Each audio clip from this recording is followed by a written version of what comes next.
So, we got a knife from a black cop, which we immediately used to cut some tape off a box so that we can pull a switch. Where does that sound like it comes from? Resident Evil 2. Touche. I mean, he's not I'm wrong. not wrong. What do I win?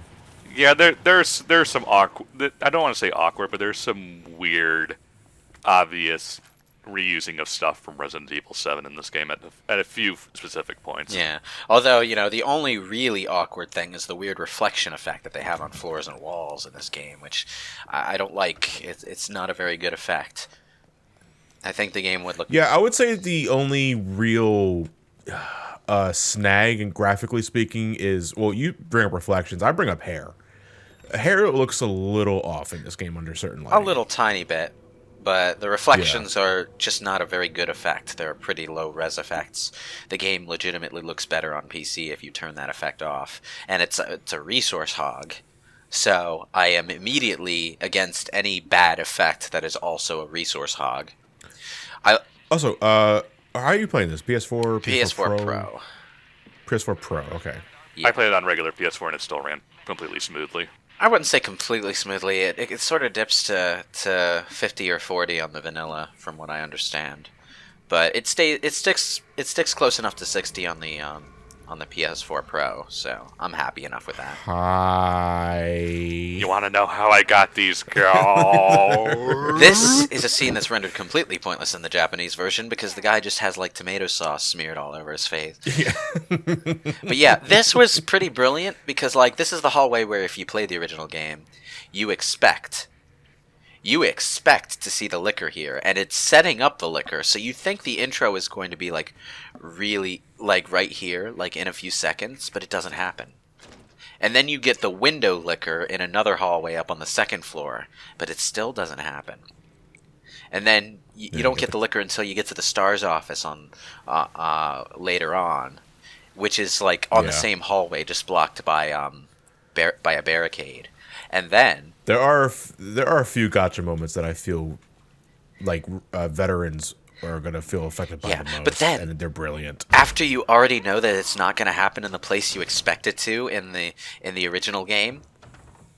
That stupid face. Not now, After Karen. you already know it doesn't happen in the same hallway it does in the original game, the B scenario makes it happen where it happened in the A scenario in the original game. It's like, Jesus fucking Christ. But I love the liquors in this game because they're actually a goddamn threat. I think they're the biggest threat in the game, actually. Yeah, they are. I mean, I almost get demolished late game as Claire by a pair of liquors, and I was expecting them. I knew that they were there, but I still got demolished. I didn't get killed, but I almost did. Yeah, actually, I only ever die in the B scenario in this one, and those deaths are, well, you'll see when we get there. Mr. X was the culprit. I'll say that. So, in terms of the puzzles in this game, how many were changed and how many were kept the same from the original game? Because pretty much all of them are different.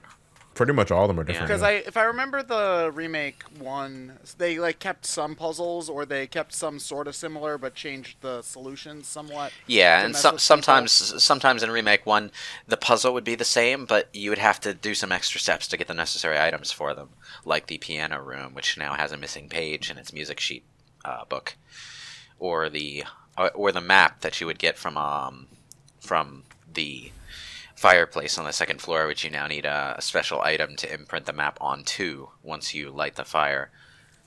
But yeah, for the most part, pretty much everything's changed around, even like which doors go to which key. I love this guy. My favorite zombie. Everyone remembers this zombie. You can just sneak past him and let him keep on banging at that thing, and he won't bother you until a bit later. It's like even in the afterlife, his M&Ms get jammed. I mean, it's fun because it's a way to introduce levity that's not a weird, corny, out-of-place joke. Because I feel that's the biggest problem with horror stuff, or not necessarily horror, but more intense stuff, is that they try to lighten the mood at points as required, so you're not getting too overwhelmed by the seriousness of it. And it always just it's not like you shoot a zombie in the arm and you delim him and he's like, I guess I disarmed that one. Yeah. Well, I did. Now, zombies without arms can't grab you, right but they in the ass. still can bite you, so be careful. Like, they'll literally Yes. Black Knight you. I'll bite your legs off. You take damage if their mouth hits you. But you don't get grabbed. But that also means you can't use defensive items, so watch out. Just all around, zombies are so resilient in this game if you don't know how to properly deal with them.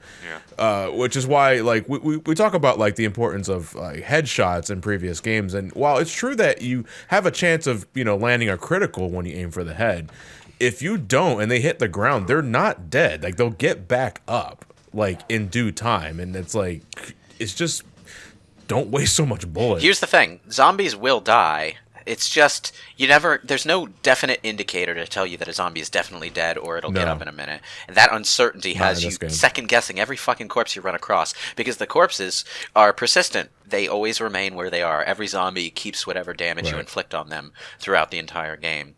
So, You know, in the original game, you had the blood splatter on the floor to know that, to show you. yeah. Okay, that That zombie's, zombie's dead. He's They're not going to getting grab back you up, if you try walking past. you know. Yeah. But what really gave me the warning sign was that I think I brought it up in my review, was that I shot a zombie repeatedly in the head, and it was in the library, and it was during one of those sections when Mr. X is on your tail, and I'm hiding from Mr. X. And a zombie that I've delivered maybe like 6 headshots on the ground that's been on the floor for like 4 minutes suddenly decides to get back up. Like, it's like, what? Yeah. Another thing that this game has in its standard mode, anyway, is the same kind of adaptive difficulty that the series has been using since, I think, 5, where enemies will be more durable or will deal more damage if you're playing 4 well. was the first to do that. I don't think 4 had adaptive difficulty. No, it It does. does? Okay. If you're playing really well, they throw more at you. Oh, okay. I didn't know that. When I looked it up, they said they've been using it since 5, so I just kind of took that as fact. But it might have been just a specific like system that they're using for it or maybe, something. yeah. But the standard mode in this game has adaptive difficulty as well, so some zombies will be inconsistently harder to kill than others. You know, so there's an element of uncertainty throughout the whole game, at least on normal mode. I think hardcore mode, mostly as far as the zombies are concerned, just dials up all the adaptive difficulty settings to their maximum and keeps them there. Yeah. Hi, buddy. Now you've taken out his arms and A leg, yeah. part of his leg. So they can still nibble your ankles. And he'll Well- stay that way for the entire game. Like if you come back here Yes. 3 hours later, he'll still be on the floor like that. still do I've that, had yeah. like a zombie cop lady in the like right by the save room out here. In my first playthrough, I took off all 4 of her limbs and then just discounted her completely as a threat. And she was there when I came back to the station to get the hidden items. She was still there, still like shuffling over the floor trying to get at me. She couldn't move for shit, but she was still trying to get at me. Yeah. Hey, that's determination. Yes, indeed. Another thing that's a little bit creepy in this game, though, is that there are items that are hidden underneath corpses. Those corpses will eventually get up and reveal the items, but you can get the items like this by just getting close to the corpse and grabbing the item. The corpse won't get up. These corpses are set to come to life at certain points in the game unless you shoot them and wake them up. But yeah. Also, you remember the little party that the officers were gonna throw Leon when he arrived? You mean the one that's been canceled? Yeah, that one. It's still here. I'm glad. You know what else is still here? The locker that's marked JoJo. Why? Who is JoJo? The game Is that a doesn't tell JoJo you. reference?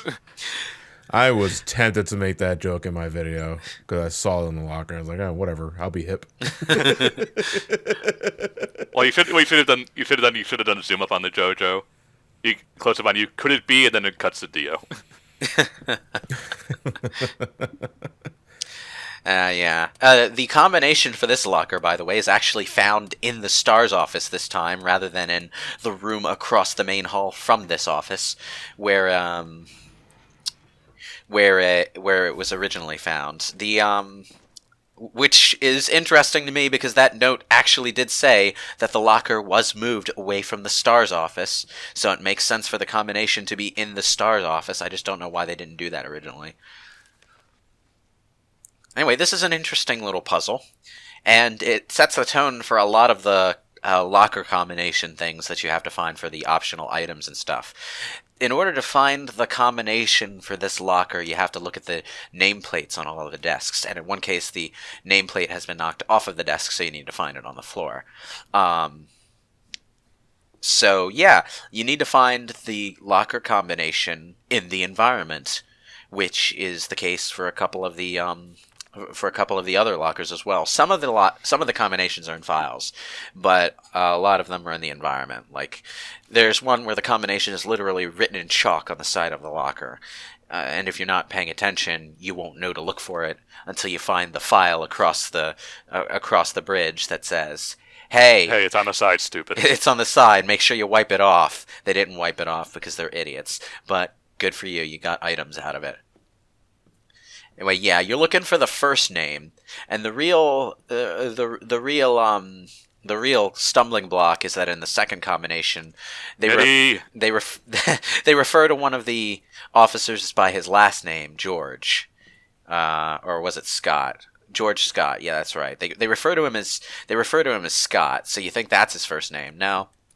But the thing about these combinations, though, is that you can brute force it if you have 2 out of 3 of the letters anyway. So I've seen Let's Players not get the point and then just brute force the last letter. Yeah. No, I imagine Leon in the Beast scenario coming up, and he walks up to it and says, "Who stole my speed loader?" Well, no, maybe it's his first day of the job. He wasn't here until now, Yeah, so I he know, probably but didn't know. it's a joke. I don't know why this is here, because I don't think you would arm a cop with a speed loader for a snub-nose revolver. These are pretty much strictly personal defense weapons. Snub-nose revolvers are not great. They're good for personal defense, but that's about it. Like, if you were to be using a gun in a professional setting, like as a cop, you would not want a snub-nose revolver. The shorter barrel makes the kickback more of a problem, if I'm remembering right. I'm not a gun expert. Blow your shoulder off. But yeah. Yeah, keep banging over there. Resident Evil has a thing about using pretty accurate to life guns in their games, to the point where the early games were actually named the models, and they would be pretty true to the capabilities. Yeah, you no, expect. I was in awe by how accurate the Plagas removing laser was to real life. Yeah, okay. But the snub-nose revolver and the Browning high power, that they're renamed different names in the modern games, but they are modeled very specifically after real life guns. So It's the guy who fell down 2 flights to greet you, Lewis. and they do it better in this game than they do in 7, where the Glock 17 had 10 goddamn ammo capacity for some reason. In this game, the ammo capacity is not exactly specific, but close enough to what it should be. Like, you know, the handgun that has a 3-round burst mode should have 18 rounds rather than, like, what was it, 16 or something? Because, you know, that's a multiple of 3. Makes sense, right? Like, I don't know why they did that, but they did that in this game. But at least when you fully upgrade it, it's like 24 or something, which is a multiple of 3 at least. So But, you do know, herbs work the same way, where red and green is a full heal? red Yes. and green is a full Yeah. heal. Blue herbs have poison curing capabilities, but when you combine a blue herb with a red herb, it also gives you a defense buff, which makes blue herbs like the most precious goddamn resource in this fucking game. I didn't notice that at first. I wish the game was a little more obvious about that. Because I recall, like, my first playthrough, ingesting herbs, and I saw the little shield icon on the bottom right, but I didn't really think anything of it. Well, I read the file, so I got it right away. Oh, okay. Yeah, that's It's probably in the medicinal my herbs, problem. yeah. There's just- The medicinal herbs yeah. file down in the safe room. I went through it. I'm going to be going through all the files, slow enough. Did you even read the memo? I'm going to be going through all the files slow enough that you can all read them if you want. The only files that I'm going to speed through are during the B campaign, where I'm reading the same file I was reading in the A campaign. But I will slow down for the new files in the B scenario. Oh man, you're talking about puzzles where my mind completely shuts down until I get it done. I love this kind of puzzle though. It's fun to try and memorize this stuff. I do too, but it's like I'm slowly figuring out the sequence of buttons you need to press, and I'm just wondering, what do I look like to someone else's perspective while solving this? Because I'm imagining I'm just a fucking robot staring at the screen, thinking of nothing but the sequence. Well, that's what puzzle solving generally looks like. I don't even breathe. Well, that's not good. Your brain needs oxygen to work. No, you see, I challenge myself. If I don't solve the puzzle 50-50 fast chance, enough, 50-50. I can't breathe. You got it. I always hate when you get to the last one because it's a 50-50 chance. It's like, now, who on earth would use one of these fancy combination locks to hide spare keyboard keys? to be a jerk, that's why. Although You're immediately gonna go back down and get the stuff you can. Yeah. Yep. I did the same thing. The other thing is that I just got items out of those optional lockers that I can't really use. Actually, I'm going up to get the other locker first, because I have a combination for that too. So I could just dump the items in the item box, That's true. The other thing, though, is I recommend examining every item in the game, because even if it doesn't have anything you need to examine it for, a lot of the items don't give you their actual item name until you examine them once, which, this game is sticking closer to the examining items thing than the original game did, which is impressive in its way. That hole right next to us, by the way, is another one of the ones that is like, oh, maybe this is one that was broken through by Nemesis. That would be interesting, wouldn't it? Yeah, but why couldn't Mr. X put through it? Because Mr. X, he's not here yet. Mr. X isn't here yet. Although they didn't include the cutscene where the helicopter drops him off in this version. Which I figure was deliberate, just for the what I feel is one of the biggest gotcha moments in Remake 2 if you played the original. Mm-hmm. Yeah, they didn't include actually a lot of the fancy cutscenes from the original because they wanted to go for something a little more subtle, like the flashback sequence that tells you the whole William Birkin backstory has been divided up between 2 cassette tapes and 2 flashback sequences, and you only get one of the flashback sequences per character. So yeah, kind of. Also, the crashing helicopter, it just happens like in real time. Yeah. You don't get some dumbass fat police officer with his submachine gun. With, like, the worst fucking luck. who accidentally shoots down the helicopter. He's trying to shoot the zombies away with his submachine gun, but they keep on coming. And when they get him, the gun keeps firing as he falls backwards, and the gun fires its bullets through the windshield of the helicopter into the pilot's face, and the helicopter just crashes on top of the whole fight. And it's like dog pile, bitches. Every Let's Player forgets to turn on this goddamn light. And it bugs me. Really? I think it's so obvious. You need to turn on the light, though, because it triggers the save room music. I mean, come on. Yeah. Well, I mean, how do you feel about that, though? The fact that music is not really emphasized. It's not really emphasized. In the remake soundtrack, they have just like enough of the original music playing throughout the new soundtrack for it to be impactful, I feel. But they keep to a more subdued tone as far as the music is concerned. That said, I was surprised by how much the original soundtrack from the original game fits the game as a whole. Yeah, it really does. Like I was giggling the entire time playing with the classic. Well, even though I still. So it should be said, I'll give you guys like the BrainScratch exclusive for this one. I was originally harsher on the DLC for my video the sponsor video that I did. But they told me to change it because they want me to be a little more positive. But I mean, it's one thing because when you make a sponsored video, you have to send it to them for feedback and all that. And they loved pretty much the entirety of what I had to say, except for the classic DLC, because I was originally way harsher on it. Because I think, why isn't this something you could just unlock by playing the game normally? Yeah. Why do you have to pay for it? I'm a little on and off about that in terms of the remake music. I think it would have been cool as an unlock, but at the same time, the game does include a sufficient number of actual unlocks throughout the game that I'm not too bitter about them having this one little monetized bit of fun. And since it is something that's DLC, the bright side of that is that you can just use it on your first playthrough if you feel so inclined. Which is true. And again, it's not terribly expensive. It's like what, $3? Something I think like it was? that. Yeah. Or $2, $3. So that said, when I did like turn on classic music, it's like, oh, this is better. It's like, well, it's still Resident Evil 2's soundtrack is my favorite of the classic series. I wouldn't just love say it to death. necessarily better. I actually do like playing the game with the remake soundtrack. Like I'll go back and forth between them based on my mood, because Right. I think the remake soundtrack does fit the tone they're going for better, whereas the original soundtrack has a tone that, for me, better fits the process of replaying the game to see if I can do better, So, I'll put on, like, the classic outfits, or, God forbid, the 1998 polygonal ones. Ah, there's the liquor. Hi, liquor. Or the sheriff, the Arclight sheriff outfit, and I'll go through with the original soundtrack, because YOLO. I don't like the sheriff outfit is probably my least favorite. This is another thing that I see a lot of Let's Players miss because they don't go all the way down the hallway.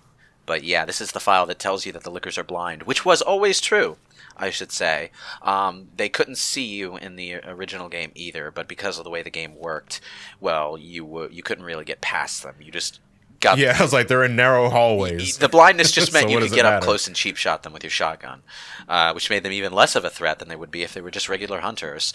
So, yeah, the lickers in this game, though, they take a lot to kill, and I know we're getting a little bit ahead of ourselves, but when we do the explosion part here, do you show off the door glitch? I don't know what the door glitch is, so no. Okay, so at the door here with the bookshelf, if you set the explosive and then run to the door but don't open it, if you then, after the explosion, walk away, the bookshelf will just snap to the position it's supposed to be in. Yeah, because it's supposed to be knocked over because of the explosion. Yeah, but it won't fall over if you're standing in its way. They didn't expect you to try and mess with it, which you probably didn't on Yeah. your first playthrough, to be fair. So yeah, I know what Ryan's Oh. if you then walk out of the back shelf, it just like I forgot this was snaps here, into but they place. start setting up Brian Irons really goddamn early, and they do it in a much more effective way than the original did, where the original would have a secretary talking about his art addiction and where he got the money from, and where he was setting up these weird puzzles around the place. None of that's in the remake. Instead, we get this creepy as hell scribbling where he's talking about how he's like locked these police officers in a cage and is going to have them like kill each other or blow them up with C4. And all of that's just there to explain why there's this C4 on this cage that you can find a detonator for and blow up to get at the last medallion. It's not like Raccoon City Police Department is particularly super logical, but I'm disarming my enemy. this is a really morbid pinata. Man, you're really giving that guy the finger, aren't you? Hang on. There you go. Here, I'll give you a hand. It's like guns and stuff shouldn't be able to blow limbs off quite so effectively, but the zombies are really mushy, so they don't hold together well in the first place. How little long bit have of they damage been and they fall dead? apart. Is I guess the question I want to know. Well, the thing is that the T-virus also speeds up the decomposition process, so it doesn't take that long. that's fair. But I want to say the outbreak happened 24 hours ago, or at least Around there. maybe a few days. A few days here, yeah. Yeah. Yeah, the library is one of my least favorite areas of the game, just because there's so many guys in It there. sucks. Eh. Oh, and this room is actually overlooking the waiting room down below, which is an interesting detail. There's a lot of cool environmental details like that. But like if you were to look up from the waiting room where you cut the lever open with a knife, you would see the statue for the unicorn. I think it's the unicorn. Unicorn. Yeah, the lion is. So you got an idea of where it's at, but you don't know how to get there yet. Yeah. But that also helps you navigate, because if you know that it's directly above this room on the second floor, you can match them up on the second floor map and see which room you should be aiming for. Oh yeah, and it took us entirely too long to notice this, but another thing that's true of this game that was originally done in Resident Evil Outbreak is that the zombies can come through doors now. So yeah, I mean you can't like hide from them under tables or anything like you could in Outbreak, but you know. So what you're saying is the zombies don't just arbitrarily stop following you if you go 2 feet to the left now? Huh. Wow. What Yeah. an evolution in zombie technology. Well, it's not like the classic games didn't have an enemy that could follow you through doors, because Nemesis could just open the doors and follow you into the next room without a care in the world. Yeah, he's But every other instance was like a scripted event. Yeah. Like It was supposed to especially in be a Ori 1's scare case. because it went against the logic of the game. Yeah. Is basically Yeah. what it is. Whereas in this, the logic of the game is that zombies don't care that there's a doorway in the middle Yeah. unless if something's blocking that doorway. In fact, that's another reason to take out a zombie's legs, because if they're on the ground, they can't bash doors down. So Hello, pizza's here. he must have been Pizza waiting outside time. that gate for a long time, because I don't go straight to him. You can make it to that courtyard. So how long until this guy becomes a zombie? He doesn't become a zombie until you come back to the police station after leaving it. And there's no like cutscene highlighting it. He's just there as a zombie. Your character voices a reaction to it, but that's about it. Yeah, which I like. Yeah. You know, that kind of Yeah, reminds I- me of... Did they do that in the original game, or no? No, there's a cutscene It- dedicated to Marvel. when becoming a you zombie. when you get back to the room you found him in the first time, the camera zooms in on his face and shows him transforming into a zombie. Okay. Because it Yeah. kind of reminds me of a thing in Hollow Knight, where in that game, there's an infection going around, and there's a bug you can meet early in the game who's just mining, and her name's Mila, and she's like my favorite, and she's like singing a little song, and if you come back late enough in the game, she like starts to go a little bit crazy, and if you go at the end, she'll just attack you because she's become fully infected, and you won't, and there's no like special cutscene, she just starts attacking you. When normally you're kind of used to her just being a normal NPC. Whoa, what game is this again? Hollow Knight. Holland. Oh, okay, that's right. So the girl who's mining at the entrance. The mining girl, yeah, the one that's singing. Yeah. She become. I didn't know that she became a zombie because I did never go back that way after a certain point. Right. But she does, and it's really sad because she was like my favorite. Yeah, it NPC. really is. Yeah, she just attacks. One of the Yeah, but you know what's funny though? The cutscene when Marvin becoming a zombie in the original, believe it or not, was considered groundbreaking at the time. Really? Yeah, because Resident Evil 2, the original PS1 game, was considered really graphically impressive with what it did. Specifically, the Birkin transformation sequences and the texture warping for zombies. Like Marvin becoming a zombie, like his textures changing in real time, was not really done a whole bunch in that era. And Resident Evil 2 was like one of the first to pioneer that sort of shit. It's fascinating looking back and reading on that. Yeah, it was a really impressive game in certain ways. I would say, like, it didn't quite do as well in general navigation design as the first game did. I think the first game, Spencer Mansion, is still wins the prize for, you know, the first game and the remake, both versions of it, win the prize for, like, the most interesting environment to explore in a survival horror game. You can try putting the statue's left arm in without the book, but it will just sort of sit there and then pop back into your inventory. But yeah, if you actually examine the book, though, you can solve this puzzle without the film that tells you how it works, because there is an indentation shaped like the hand in the model. So, you know, multiple ways to figure out the solution, or you can just combine them and see if it works. That also happens to work too. Try everything on right. anything. What? Not gonna lie, when I first got this scepter, left it as a don't know, I left it. No, I immediately thought of the fucking the transformation scepter from Silent Hill 3. Yeah. I was like, In oh any man, case, Claire's gonna go all magical girl here. In the original game, you would get a red jewel from a statue, and there's another red jewel that you would get from a fireplace with a painting that would inexplicably light fire when you lit the fireplace beneath it. In any case, I highly recommend using your wooden boards to board up the remaining windows on this hallway in particular, because I Ow. forgot he was Nice. there. Sorry, buddy. But in any case, yeah, board up the windows that remain open on this hallway, because later on, Mr. X can chase you through this hallway, and there are lickers here. It is a much more harrowing situation to escape when there are also zombies crawling through the windows. So yeah. Yeah, it's just like cocktail of Can shit. zombies break the boards? No, zombies can't No. break the boards. They can break glass, but that just means they're delayed getting through the window. So if Wood frightens them. yeah, if a window has glass on it, they can still break through it. It'll just take them longer. You do want to sort of prioritize the windows that don't have anything on them, but or the windows where a zombie is currently trying to break through. Those would be your first order of business. If you explore, you have enough boards to board up, I think, all but one window in Claire's story, and maybe less than, I would say, maybe with 4 or 5 windows still open in Leon's story. I'm not sure. I know that Leon and whoever's in the B scenario has that whole section off to the side with the save room that has 4 windows in a row that all need to be boarded up.